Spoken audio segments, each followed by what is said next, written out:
और अनिश, आपने बहुत बार जिक्र किया एसपीजी सिक्योरिटी का।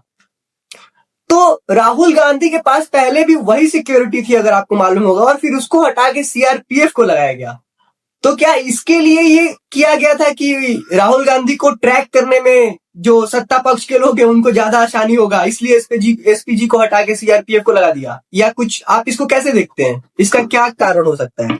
विशाल, 1991 में राजीव गांधी की हत्या के बाद उसमें जो एसपीजी का एक्ट था उसमें अमेंडमेंट करके उसमें प्रधानमंत्री के साथ साथ जो पूर्व प्रधानमंत्री होंगे उनके परिवार को भी सुरक्षा सुनिश्चित की गई थी जी। उसमें जो है कि उसी के तहत राहुल गांधी और इंदिरा गांधी और प्रियंका गांधी भी आते हैं जी। 2019 में एक सिक्योरिटी परसेप्शन रिपोर्ट लेके, थ्रेट परसेप्शन रिपोर्ट लेके कांग्रेस बीजेपी एक क्लेम करती है कि राहुल गांधी को कोई डायरेक्ट थ्रेट नहीं है या गांधी फैमिली को कोई डायरेक्ट थ्रेट नहीं है, तो इसलिए उनसे वो सिक्योरिटी हटा ली जाए। जी। आप एक तरफ 2019 में कहते हैं कि राहुल गांधी को कोई थ्रेट या कांग्रेस बिल्कुल थ्रेट नहीं है, इसलिए उनसे एसपीजी हटा ली जाए, और फिर आप आज के दिन ये कह रहे हैं क्योंकि आपको अपना प्रोपेगेंडा फिर से प्रोपेगेट करना है कि राहुल गांधी को सुरक्षा को लेकर हम बहुत चिंतित हैं। जी। अगर आप राहुल गांधी की सुरक्षा को लेकर इतना चिंतित थे तो एसपीजी हटाने की जरूरत ही नहीं थी। जी बिल्कुल। अब ब्रिटेन में लीडर ऑफ अपोजिशन को शैडो प्राइम मिनिस्टर का दर्जा दिया जाता है, तो if prime minister can have SPG security, why not the shadow prime minister? बिल्कुल। अगर आप सच में संवेदनशील थे राहुल गांधी की सुरक्षा को लेके, मुझे लगता है कि जिस तरह से उनकी सिक्योरिटी 2019 में हटाई गई, गांधी ने नेहरू परिवार की सिक्योरिटी हटाई गई, फिर उनको एसपीजी दिया गया, उसमें एसपीजी बस एएसएल, तो मुझे लगता है ये कहीं ना कहीं उनकी सुरक्षा को खुद कमजोर करना था जी राहुल गांधी की। और आप फिर आज सीआरपीएफ डायरेक्टली रिपोर्ट करता है होम मिनिस्ट्री को।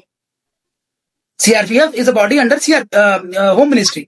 तो आप ये देखिए कि आप होम मिनिस्ट्री को रिपोर्ट करते हैं, तो कहीं ना कहीं ये भी किसी के मन में आ सकता है कि क्या ये एक तरह का स्पाइंग का तरीका है लीडर ऑफ अपोजिशन या जिसको भी ये सुरक्षा दी जाती है। तो कि और आपने पहले भी कहा कि आप उसमें ऑफिशियल इम्प्लांट होते हैं जी कई बार, तो ये थ्रेट तो अगर आपको लगता था राहुल गांधी को थ्रेट है, सिक्योरिटी थ्रेट, तो आपको नहीं हटानी थी उनकी एसपीजी। बिल्कुल। और सिर्फ सीआरपीएफ या एएसएल देके आप किसी इंडिविजुअल के इस लिबर्टी को नहीं छीन सकते कि वो ट्रेवल करे, तो फिर वो पूरे जो है कि उसको भी आप ये मान लेंगे कि वो जो है इलीगली ट्रेवल कर रहा है, या उसको इस तरह प्रोपेगेट करेंगे। जी। Being leader of opposition Rahul Gandhi इस अधिकार के पात्र हैं, वो कहीं भी ट्रेवल कर सकते हैं। मुझे लगता है कि इसका ब्रीच हो जाना, पब्लिक डोमेन में आना, ये भी एक तरह का सिक्योरिटी थ्रेट है। और राहुल गांधी का जो थ्रेट सिक्योरिटी को लेकर जो ये बीजेपी ह्यू एंड क्राई मचा रही है, it's just a political propaganda, और ये पॉलिटिकल माइलेज देने के लिए है। और फिर वो वहीं पे पिन पॉइंट करना चाहते हैं कि राहुल गांधी विदेश की यात्रा जो है कि बिना बताए करते हैं, जो कि मेरे ख्याल से इसका कोई आधार नहीं है। जी जी।